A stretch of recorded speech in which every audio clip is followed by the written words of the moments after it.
Sud Radio Conseil de famille.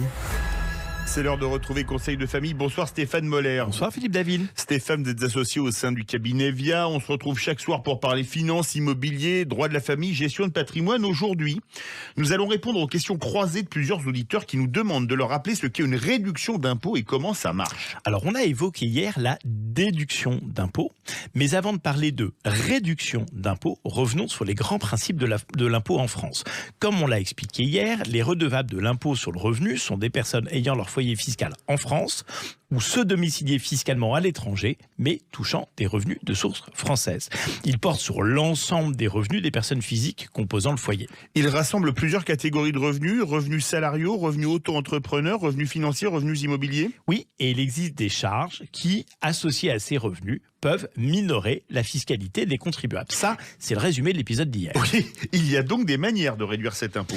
Oui, on rappelle qu'il y a 3 axes sur lesquels on peut travailler pour minorer l'impôt. Les déductions d'impôt que nous avons évoquées hier, les réductions d'impôt et les crédits d'impôt. Aujourd'hui, voyons comment fonctionnent les réductions d'impôt. Alors, une réduction d'impôt est une somme soustraite du montant de l'impôt.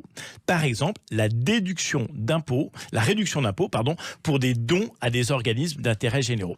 Si j'ai bien compris, il s'agit de retirer une somme d'argent directement de l'impôt à payer, non pas du revenu global à déclarer. Exactement. Elle permet donc de diminuer l'impôt sur le revenu, voire de l'annuler.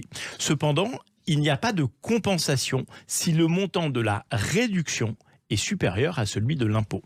Quelles sont les mesures qui permettent de bénéficier d'une réduction d'impôt ? Alors il y en a plein, on va citer les dons aux associations d'aide aux personnes en difficulté, dont la réduction est égale à 75% de la somme donnée, les dons à des organismes d'intérêt généraux à but non lucratif, les dons ou cotisations à un parti politique, les investissements locatifs ou certains investissements locatifs comme le Pinel, ou le Girardin industriel qui permet de déplafonner les niches fiscales sont autant de vecteurs de réduction d'impôt.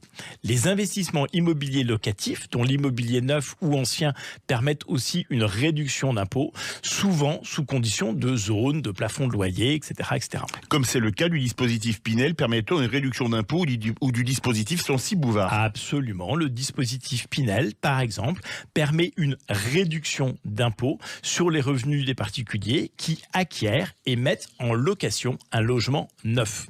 Le calcul du montant de la réduction d'impôt Pinel est fait à partir du prix de revient du logement neuf ou en état futur d'achèvement.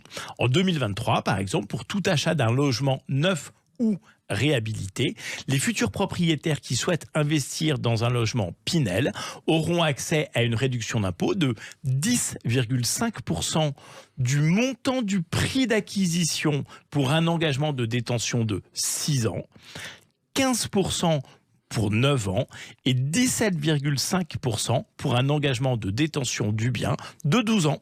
Si des questions subsistent, n'hésitez pas à les envoyer aux équipes de VIA en les postant sur conseil-2-famille.com. Conseil de famille à retrouver en podcast sur sudradio.fr. On se retrouve lundi. On se retrouve lundi avec plaisir. À lundi. C'était Sud Radio Conseil de famille.